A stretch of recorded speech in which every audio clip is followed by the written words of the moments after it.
무작위로 10,000명의 그룹에는 이 오메가3를 복용을 하도록 했고 10,000명의 그룹에는 위약이라고 하죠. 아무런 효과가 없는 가짜 약을 복용하도록 한 겁니다. 어떠실 것 같으세요, 결과가? 안녕하세요, 뇌부자들입니다. 안녕하세요.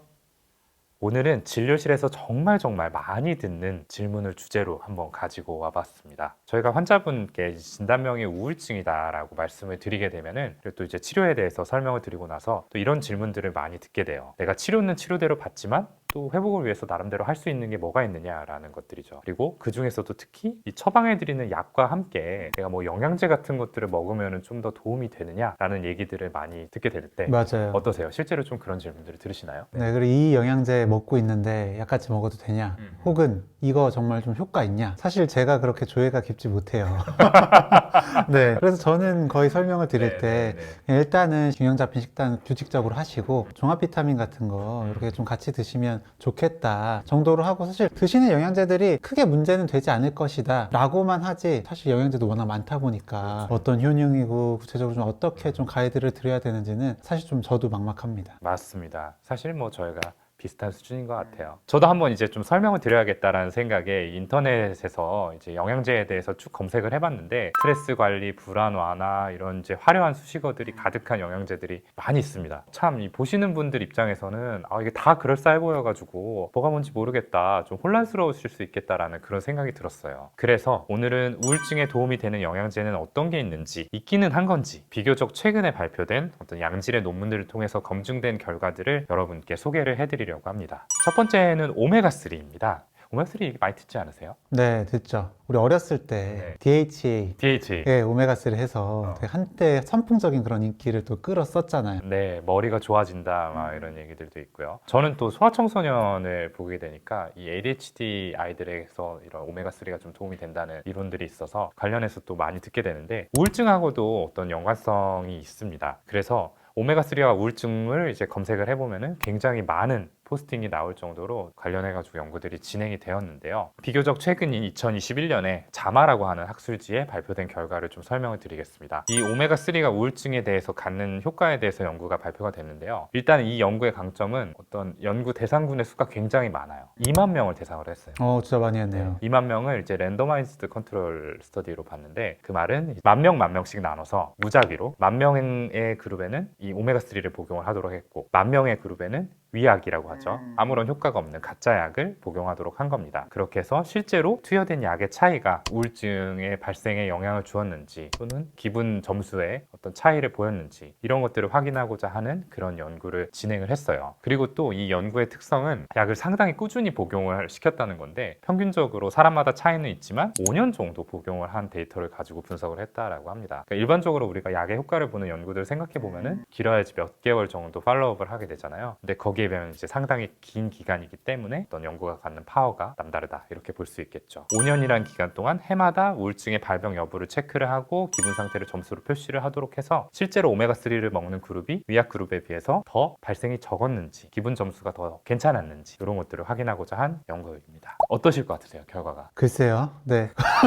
어느 정도 효과가 있다고 나왔을 것 같기도 하고요. 저는 사실은 이제 이 연구를 이제 처음에 접하고 뭐 의미 있다고 나왔겠지. 그럼 뭐 때문에 의미가 있는지나 한번 봐야겠다라고 생각을 했는데 연구 결과는 반대로 나왔어요. 이 오메가3를 보충한 그룹에서 우울증의 발병 위험이 오히려 13%가량 좀 높은 것으로 나왔습니다. 그리고 기분 점수를 비교한 결과에서는 오메가3 그룹하고 이 위약 그룹 사이에 어떤 통계적으로 유의한 차이가 없었다라고 해요. 그러니까 연구는 결론적으로 오메가3 보충제를 먹어도 우울증을 예방하는 데 효과적이지 않고 오히려 해가 될 수 있다라는 겁니다. 이게 좀 생각하고 좀 다르지 않나요? 네, 그러게요. 그러니까 오메가3 하면은 좀 몸에 좋다라는 이미지가 있어서 그런지 우울증에도 의뢰 도움이 될 거라고 생각을 했고 실제로 그런 포스팅들도 굉장히 많은데 최근에 대규모 스터디에서는 이게 아니었다라는 겁니다. 해외 캐나다나 이런 곳에서는 우울증에서 약물 치료 전 단계에서 좀 써볼 수 있는 것 중 하나로 오메가3를 이야기하는 그런 것들도 있더라고요. 그래서 저도 낮아지지 않았을까 했는데 예상과는 굉장히 좀 다른 결과라서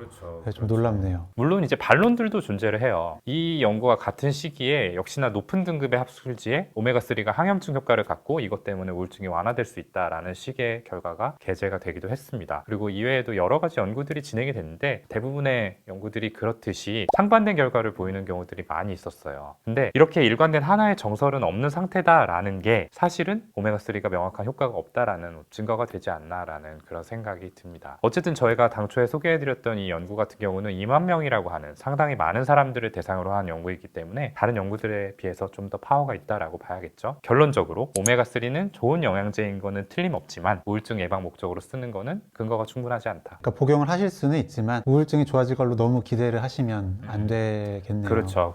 자, 두 번째로 소개할 영양제는 비타민 D입니다. 비타민 D 역시나 좀 많이 듣게 되죠. 그리고 저희가 최근에 또 찍었던 영상에서도 계절성 정동 장애에서는 또 이런 비타민 D가 영향을 줄 수가 있잖아요. 그렇죠. 햇빛하고 관련해가지고 많이 언급이 되고 그것 때문에 이제 우울증하고 연관성이 있다라고 알려져 있는 이제 영양소인데 이 먹는 영양제로서의 비타민 D가 얼마나 좀 효과가 있는지 여기에 대해서 좀 연구들을 소개를 해드리려고 해요. 하나는 방금 소개해드린 오메가3 이 연구입니다. 이 연구가 워낙 이제 대규모로 진행이 되었는데 특이하게 오메가3랑 비타민 D를 같이 봤어요. 비타민 D도 마찬가지로 2만 명을 대상으로 해가지고 10,000명은 비타민 D, 10,000명은 위약을 복용하도록 한 거죠. 그리고 역시나 복용 기간은 5년가량으로 상당히 길었습니다. 역시나 이 5년의 팔로업 동안에 우울증의 발병 여부 그리고 기분 증상의 어떤 점수를 비교를 해가지고 비타민 D가 확실하게 좀 도움이 되는지를 확인을 하고자 했는데요. 역시나 마찬가지로 우울증에 있어서 비타민 D를 복용한 그룹하고 위약 그룹 간의 발생의 차이가 없었다. 근데 비타민 D는 적어도 해는 되지는 않아요. 네. 오메가3는 13% 정도 오히려 좀 높았다라고 했잖아요. 이 비타민 D 같은 경우는 그냥 유의한 차이가 없었다라는 거고 기분 점수 역시나 큰 차이가 없었다. 그러니까 결론적으로 역시나 우울증의 발생에는 비타민 D의 복용이 영향을 주지 않았다라고 할 수 있겠습니다. 그래서 마찬가지로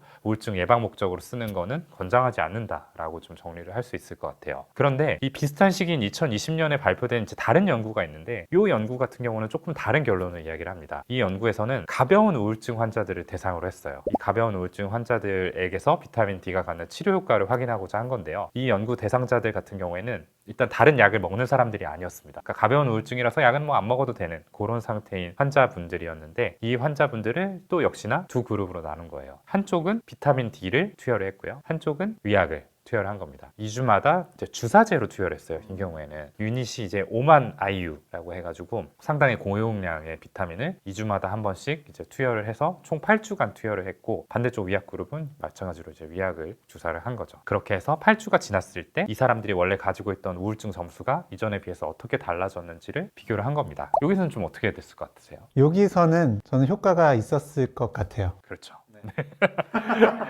잘 따라와 주시네요. 역시 똘똘이 안경을 쓰더니 아주 똑똑해졌어요. 네.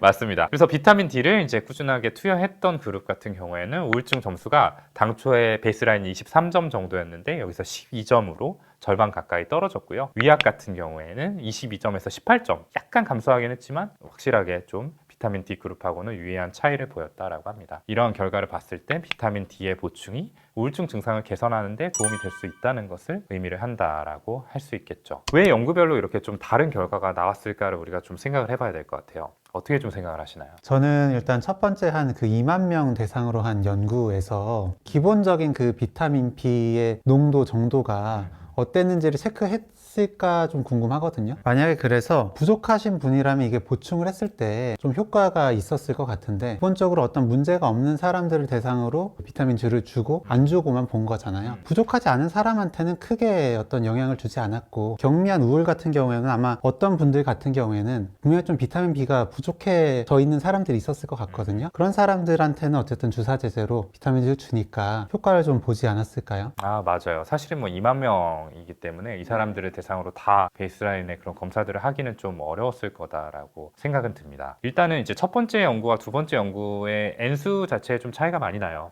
2만 명 대 60명이거든요. 두 번째 연구 같은 경우는 60명을 이제 8주 동안 본 거고 2만 명을 5년 동안 본 거기 때문에 아무래도 전자 쪽의 연구가 조금 더 파워풀하다라고 볼 수는 있을 텐데 대신에 후자의 연구는 조금 더 치밀하게 설계가 됐죠. 베이스라인의 그런 것들을 조금 더 세밀하게 평가를 했고 다른 변수들을 최대한 좀 배제를 했다라는 점이 좀 차이점이라고 할 수 있겠고요. 또 용량의 차이가 있어요. 2주마다 5만 유닛을 맞았으니까 대략 뭐 하루 기준으로 하면은 뭐 4,000 유닛 정도가 됐을 것 같고 2만 명을 대상으로 한 연구에서는 2,000 유닛 정도를 이제 복용을 시켰으니까 용량이 한 2배 정도 좀 차이가 있었던 점도 영향을 주지 않았을까라고 생각이 듭니다. 그리고 구강으로 복용을 한 거랑 주사제로 투여를 한 거랑 이 점도 좀 차이가 있겠죠. 뭐 여러 가지 변수가 있지만 어쨌든 비타민 D가 구강으로 복용을 한다라는 뭐 했을 때 이게 우울증에는 도움이 됐냐라고 하면은 된다라고 말하기는 좀 어렵다라고 하는 게 결론이고요. 다만 고용량을 또 주사제로 투여를 했을 때에는 조금 다른 결과가 나올 수 있다. 라고 해요. 근데 이 구강으로 비타민 D를 보충하는 거는 사실 다른 질병과 관련해서도 연구들이 많이 진행이 되어 있는데 대부분은 구강 복용하는 게 크게 그렇게 효과가 없다라고 나온 경우들이 많아서 그런 연구 결과랑은 좀 결을 같이 하는 그런 결과가 아닐까라고 생각이 듭니다. 그래서 비타민 D까지 저희가 말씀을 드려봤고요. 마지막으로 말씀드릴 거는 프로바이오틱스. 쉽게 말해서 유산균이죠. 좀 복용하고 계신가요? 유산균이요? 네. 따로 복용을 하진 않고 있네요. 네. 그렇다면 복용을 하시는 것을 추천을 드리겠습니다. 이 유산균, 장내 유익균들을 모아서 섭취할 수 있도록 만든 것을 프로바이오틱스라고 하는데요. 이전부터 여러 연구를 통해서 이 장내 세균하고 이걸로 인해서 만들어지는 여러 가지 대사 물질들이 여러 루트를 통해서 뇌에 전달이 되게 되고 이걸 통해서 뇌와 장 사이에 어떤 상호작용이 일어난다라고 하는 겉 브레인 엑시스 장뇌축이라고 하죠. 이런 개념이 확립이 되었습니다. 이걸 통해서 또 여러 가지 정신질환의 발생을 설명하려고 하는 시도들이 지금까지도 이루어지고 있죠. 그래서 몇몇 연구들 같은 경우에는 이 개념을 이용해서 프로바이오틱스를 복용을 한다면은 장내에 좋은 세균이 늘어나서 우울증의 증상이 개선되지 않을까라는 식의 어떤 관점에서 연구들을 진행을 했습니다. 어떻게 됐을 것 같으세요? 저보고 먹으라고 했잖아요. 좀 긍정적인 연구 결과들이 많이 있었는데요. 일단 2019년에 발표된 연구에 따르면은 우울증 환자를 이 프로바이오틱스를 섭취한 그룹 그리고 역시나 위약 그룹 두 그룹으로 나눠서 8주간 복용을 하도록 했을 때 이 프로바이오틱스 그룹에서 우울 증상의 감소가 좀 더 유의하게 크게 나타났다라는 결과가 있었습니다. 그리고 이보다 앞선 2016년, 18년에도 비슷한 연구가 진행이 됐는데 모두 다 프로바이오틱스가 우울증 개선에 효과가 있는 걸로 나타났어요. 특히 2018년 연구 같은 경우에는 우울증 환자를 두 그룹으로 나눠서 한 그룹은 항우울제만 복용을 하도록 했고요. 다른 한 그룹은 이 프로바이오틱스를 항우울제랑 같이 복용을 하도록 했습니다. 이렇게 해서 8주가 지난 후에 증상 변화를 관찰을 했는데 프로바이오틱스와 항우울제를 함께 복용한 그룹에서 항우울제만 복용한 그룹에 비해서 유의하게 개선 정도가 컸다. 그러니까 단독으로도 어느 정도 효과가 있는 것 같고 항우울제랑 같이 먹었을 때 그 효과가 좀 부스터처럼 조금 더 날 수도 있겠다라는 식의 결론을 얻었습니다. 물론 모든 분야 연구가 그렇듯이 이 프로바이오틱스의 연구에 대해서도 효과가 없다는 식의 의견들이 존재를 하는데요. 근데 여러 가지 연구들을 좀 종합적으로 봤을 때 프로바이오틱스의 복용 같은 경우에는 앞서 설명드린 오메가3라든지 비타민 D에 비해서는 조금 더 우울증 개선에 도움이 되었다라고 하는 어떤 긍정적인 그런 파인딩들이 좀 더 많았던 것 같아요. 좀 아쉽다라고 한다면 어쨌든 우리가 2만 명, 엄청난 수잖아요. 2만 명을 대상으로 검증을 했다라는 것들은 굉장히 좀 통계적으로 유의성을 가질 수 있는 파워풀한 연구일 수 있는데 이 프로바이오틱스 같은 경우에는 그런 연구가 최근에 있지는 않더라고요. 그래서 그런 면에서는 조금 아쉽다라고 할 수 있겠지만 그래도 좀 좋은 효과를 가질 수 있다. 셋 중에서 하나만 먹어야 된다라고 한다면은 뭐? 유산균, 프로바이오틱스. 네, 오늘 똘똘이 스머프 같아요. 아주 마음에 들어요. 그래서 지금까지 이렇게 영양제에 대해서 우울증과 연관을 지어가지고 소개를 드려봤는데요. 사실은 세 가지 다 좋은 영양제예요. 그리고 각자 역할이 또 다르기도 하고요. 다만 최신 연구 결과들을 바탕으로 했을 때는 조금 그 결과에 있어서 차이가 있다라고 이해를 해주시면 좋을 것 같고요. 마지막으로 조금 한마디 덧붙이고 싶은 게 영양제는 영양제일 뿐이다 라는 겁니다. 영양제를 약으로 대체하고 싶어 하시는 그런 분들이 계세요. 약 먹는 건 좀 부담스러운데 영양제는 몸에도 좋다 그러고 뭐 이걸로 할 수 있으면 좋겠다라는 생각들 드시는 거 충분히 이해가 되는데 정말로 영양제가 약에 준하는 치료 효과를 가졌다면 이미 치료 가이드라인에 포함이 되었겠죠. 그래서 효과가 있더라도 그 크기가 크지 않기 때문에 약이 될 수 없었고 치료 프로토콜에 들어오지 않았다. 이렇게 이해를 해주셨으면 좋겠어요. 이 영상을 보고 오늘부터는 항우울제 대신 유산균이다. 이렇게 생각을 하시지는 말았으면 좋겠다라는 말씀을 드리면서 영상을 마무리하고 싶습니다. 오늘은 오동훈 선생님께서 이렇게 오메가3 그리고 비타민 D 프로바이오틱스를 가지고 이렇게 준비를 해주셨는데요. 앞으로 이런 식으로 또 준비를 하려고 해요.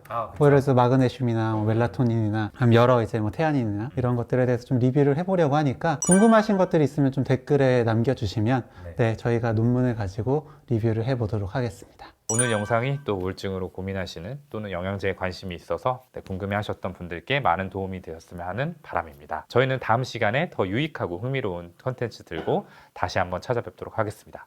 감사합니다. 감사합니다. 오늘 영상도 유익하셨다면 구독, 좋아요, 알림 설정과 댓글 쓰기까지 부탁드립니다. 감사합니다. 계속 보세요.